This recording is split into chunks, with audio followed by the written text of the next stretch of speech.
And good morning. It's still morning. It's about 11:30. Just got through with lunch. It's my Jeep update. And for the past few days, I've been putting off some work, doing more research than anything else. Just been hesitating to move forward, but I have made a decision and I'm getting ready to move. Here's my old carrier, ringing Pinon interior gear.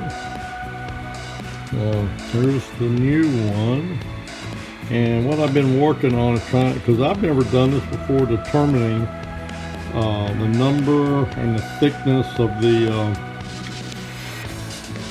shims that need to go behind the race, and I've decided to go behind the race inside the differential, the inner race, instead of the bearing on the pinion shaft. So anyway, I think I've got what I need here. It's a starting point anyway, because I'm going to follow procedure and try to anyway get that pinion set, and I'm going to use my old crush sleeve and trying to tighten it up to a certain point, and follow in the procedures. I may have to do this several times, and if it's too low, if it's too tight or too much slack, I'll have to adjust the shims. I got to pull that back apart, and I'm not going to use my good crush sleeve until I do the final assembly. But I ordered me another crush sleeve just in case I ruin this one during my this assembly process, and me being inexperienced, and there could be a very good chance of me overdoing it. Anyway, that's a My Jeep update for now. I'll get back with you later. Okay, there's the inner race that those shims will be going behind, and it only took me a few minutes to get it out. Now I'm going to start preparing to get these shims in and get that race back in, and I'll get back with you. Yeah, it's another quick update, my Jeep. It's just it's early afternoon now. Anyway, I'm cleaning these areas up right now because I'm getting ready to get those shims on the other side, not this side. I'm just cleaning up the area. I'm going to go on the other side too, and after I get it clean and dry, I'm going to silicone these areas and then see about putting the shims in, and then the race, the inner race. Okay guys, this is a My Jeep update about 12:30, 12:45. Okay, work is coming to a stop because I ran into a problem. Let me see if I can point it out. I didn't notice this before. It's a good thing that I did another thorough cleaning, but let me see if I can get my finger in there and point it out. There's some damage to this surface. There's a couple high spots. There's one right there. I don't know if you can see it, but it's high. And I don't know how there's damage to that ring in there, several places, but particularly that area. And before I go on any further, before I put those shims in there, I decided I'm going to try to clean that up and flatten those areas out. I got a Dremel, that's hard steel. I hope I get. What I'm worried about is damaging the surface, maybe making a low spot. But anyway, I conferred with my buddy next door. He's off vacation, and he come over and looked at it, and he said it needs to be cleaned up.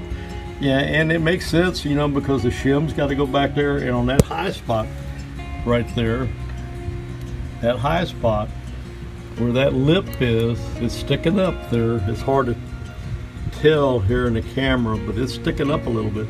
it's going to make those shims higher on that side. So anyway, I got to figure out what I'm going to do there. I may call a shop and see if I could get some free advice, but I've already got one professional mechanic's advice, and that's I'm probably going to try to clean that surface up with my Dremel tool, flatten it out, and then go over it with some sandpaper. My Jeep out.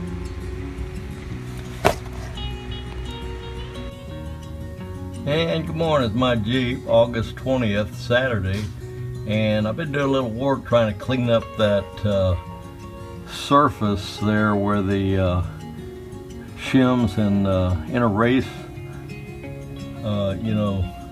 fit up against.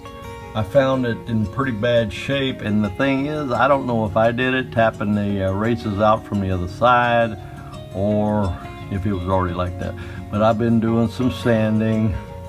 Started off with a 2-inch wheel on my drill here with some coarse sandpaper. You'll see a few of them around here. There's some on the floor there. Started off with some coarse, and then I went to some fine, and I got it pretty flat, and then I finished it up by hand, and it definitely looks a lot better than it did, and it feels flat on the surface. I don't know how close it is to the original machining that was done, but I'm gonna go with it because it would be very expensive to try to change out this whole case and axle tube, or get a machinist out here to do it. But anyway, it looked pretty good. If you saw in the last video, I don't know if I put it in there. I may not have posted a video yet with what I found, but I will compare it with this. And on the next update video, that's my Jeep out.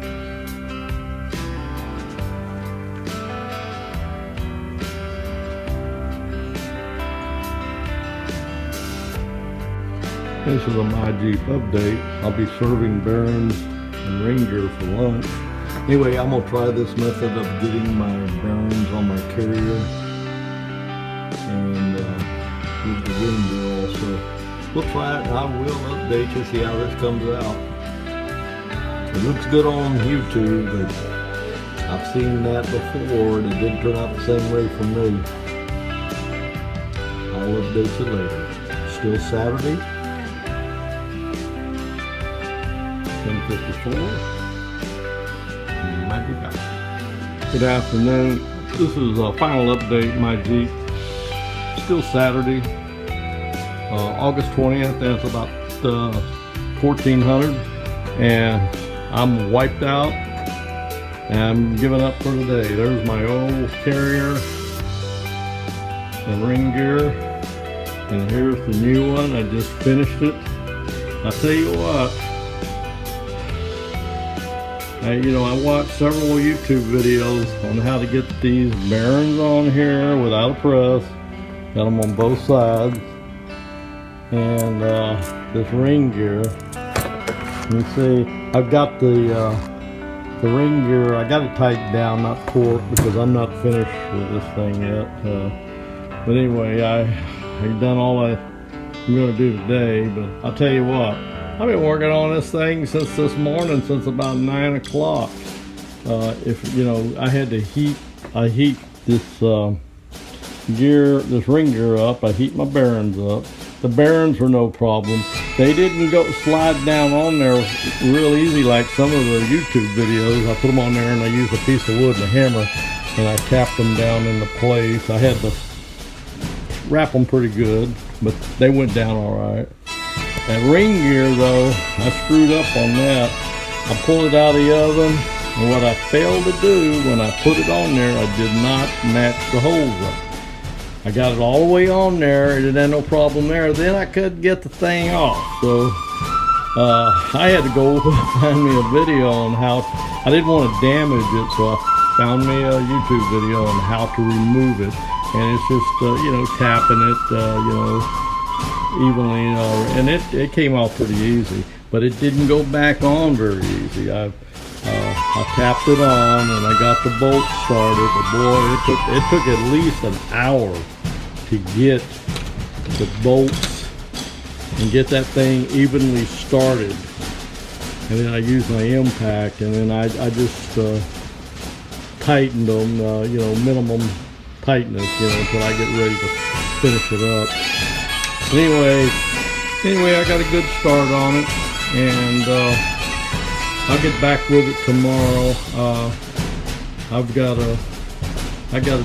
I'm an old man and I gotta do some wrestling. Anyway, I'm gonna get back with it tomorrow, and I gotta do my pinion shaft yet. I gotta get the bearing on that, so it'll probably go a little tougher too. And but anyway, that's a My Jeep update. I'm gonna go ahead and put my video together because it's getting long, and I'll get it posted tonight. That's My Jeep out. Have a good day.